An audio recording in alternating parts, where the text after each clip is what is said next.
kita mendengar kabar berita bahwa Bapak Bambang Trimulyono akhirnya pun ditangkap oleh Mabes Polri.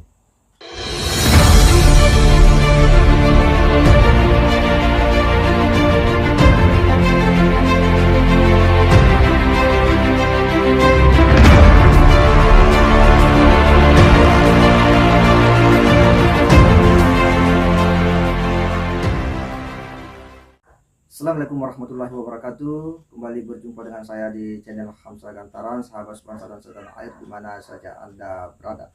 Kembali ulasan kali ini akan mengikuti perkembangan informasi Bapak Bambang Trimulyono setelah menggugat Pak Jokowi ke Pengadilan Negeri Jakarta Pusat terkait dengan dugaan ijazah palsu. Dan kali ini berita yang cukup mengagetkan, ya, mengejutkan kita semua, ya, setelah kita mendengar kabar berita bahwa Bapak Bambang Trimulyono akhirnya pun ditangkap oleh Mabes Polri. Ini tentu akan menimbulkan banyak persepsi lagi di luar sana.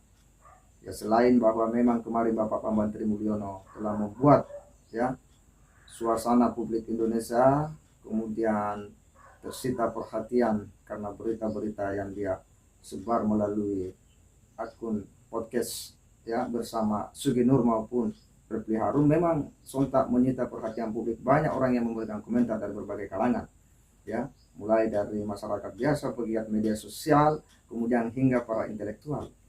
Dan ini yang akhirnya Bapak Bambang Trimulyono kemudian ditangkap. Kita akan coba membaca beritanya, bagaimana proses, ya, Bambang Trimulyono ini ditangkap. Akhirnya pelapor ijazah palsu Jokowi Bambang Trimulyono ditangkap di Tebet. Ini kata polisi. Kamis 13 Oktober 2022 oleh tim Tituan Langgen Uji, Jakarta. Direktorat Tindak Pidana Siber Bareskrim Mabes Polri menangkap pelapor ijazah palsu Presiden Jokowi Bapak Trimulyono di wilayah Tebet, Jakarta Selatan. Kadif Humas Mabes Polri Irjen Dedi Prasetyo membenarkan adanya informasi terkait penangkapan pelapor ijazah palsu Presiden Jokowi Bambang Trimulyono. Menurutnya, rilis informasi tersebut akan disampaikan Kabag Penum Divisi Humas Mabes Polri Kombes Nurul Aziza di Bareskrim nanti malam pukul 19 waktu Indonesia Barat. Pers rilis di gedung Bareskrim dengan Bukaba, kata Irjen Dedi seusai dihubungi Kamis 13 Oktober 2022. Irjen Dedi menjelaskan, menurut keterangan Dir TV Siber Bareskrim Mabes Polri, penangkapan itu terkait kasus dugaan ujaran kebencian dan penistaan agama. Ditanya terkait penahanan terhadap Bambang Trimulyono, Irjen Dedi belum dapat menyampaikan hal tersebut. Seperti diketahui, penulis buku Jokowi Undercover Bambang Trimulyono menggugat Presiden Jokowi ke Pengadilan Negeri Jakarta Pusat atas tuduhan penggunaan ijazah palsu. Gugatan perkara perdata tersebut terdaftar dalam nomor perkara 592-PDT-G-2022-PN Jakarta Pusat tanggal 3 Oktober 2022. Kata tenaga ahli humas utama kantor staf Presiden KSP Johannes Joko menilai isu ijazah palsu Presiden Jokowi hanya untuk memunculkan kegaduhan dan miskin empati dengan kondisi bangsa saat ini yang sedang menghadapi ancaman krisis global. Tuduhan ijazah palsu ini tidak lebih dari kegaduhan membabi buta. Narasinya miskin empati terhadap situasi krisis global yang saat ini sedang dihadapi, kata Joko dalam keterangan tertulis di Jakarta Kamis. Joko menghimbau publik tak perlu fokus untuk mencari tahu motif dan pelaku di balik tuduhan ijazah palsu Presiden Jokowi. Seperti kata dia, semua pihak perlu mengerahkan pikiran dan tenaga untuk menghadapi ketidakpastian, ya, global.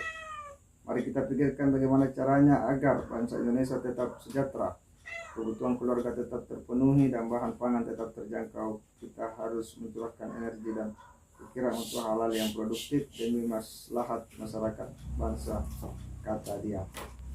Jadi beritanya bahwa pelapor, ya, ijazah palsu Pak Jokowi ini Bapak Bambang Trimulyono yang beberapa hari ini menggemparkan kita semua akhirnya ditangkap. Memang dari awal banyak orang yang sudah menduga bahwa beliau ini akan berurusan kembali dengan polisi untuk kedua kalinya, dan bahkan dia akan kembali ya merasakan bagaimana suasana di balik jeruji besi sebagaimana yang dia pernah rasakan beberapa tahun yang lalu. Dia meninggalkan keluarganya karena di penjara, yang juga menimbulkan masalah di kemudian hari ya dengan keluarganya. Kita berharap polisi harus menindak tegas, memberikan ya efek jerah terhadap pelaku-pelaku yang selalu menebar berita-berita bohong, yang selalu menyerang kepentingan orang tanpa didukung dengan fakta-fakta yang kuat, supaya ini menjadi efek jerah bagi yang lain agar tidak melakukan hal-hal yang sama dengan mudah dan gampang, yang membuat berita-berita yang menyerang kepentingan orang tanpa didasari oleh fakta-fakta dan data-data yang kuat. Semoga kita semua bisa melihat bahwa kejadian ini adalah kejadian yang sangat-sangat menyedihkan dan memilukan bagi kita semua. Bagaimana tidak seorang kepala negara diperlakukan ya dengan mainan-mainan isu ya, berbagai berita-berita yang betul-betul melemahkan, yang berpotensi pada pembunuhan karakter seorang kepala negara. Saya kira demikian. Wassalamualaikum warahmatullahi wabarakatuh. Tapi sekarang masalahnya sudah bergeser karena saya telusuri semua ijazah dia palsu. Ijazah SMA dia itu hasil nyuri dari orang yang namanya Joko Wahyudi. Nomor induknya 008, nomor seri ijazahnya 008.112. Itu punyanya Joko Wahyudi. Cek ke sekolahan, kalau nggak punyanya Joko Wahyudi, tembak kepala saya. Gitu. Jokowi itu kelas 1 aja bertelur 2 kali. Saksinya namanya Suryo Atmanto, posisinya sekarang Komisaris Utama PT Bukit Asam. Dia yang menyatakan Jokowi itu teman saya kelas 1 sebangku, tapi saya lulusnya 83. Jokowi kok ngaku lulus 80. Berarti Jokowi tidak naik kelas 2 kali. Gitu. Saksi kedua adalah Sri Adi Ningsih yang menyatakan dalam buku resminya Dewan Timpres, saya teman Jokowi seangkatan di SMP tahun 77. Tapi ijazahnya Jokowi Anda cek yang SMP tahunnya 76. Semua sudah komplit saya bukukan menjadi Jokowi Undercover 2 lelaki berijazah palsu. Nanti bisa Anda dapatkan dari orang yang sudah saya percaya gitu. Jadi kalau motivasi, saya nggak punya motivasi. Benar omongan beliau ini, saya ngeri loh. Berarti kita ini dipimpin oleh seorang presiden yang dari awal memasukkan datanya.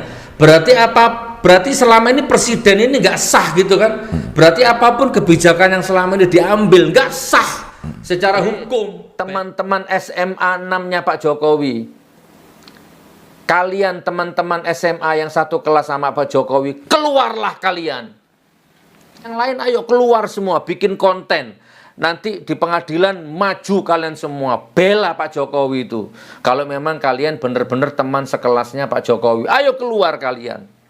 Wah, hei, teman-teman sekampusnya Pak Jokowi yang di UGM. Masa kalian sudah mati semua? Masa sih? Masih adakah kalian? Ayo keluar. Tunjukkan, aku teman kuliahnya Pak Jokowi. Ayo bikin konten, keluar kalian semua. Pak Jokowi sedang difitnah itu sama Bambang Tri itu. Pulihkan nama baiknya. Tunjukkan bahwa Anda adalah temannya sekuliah.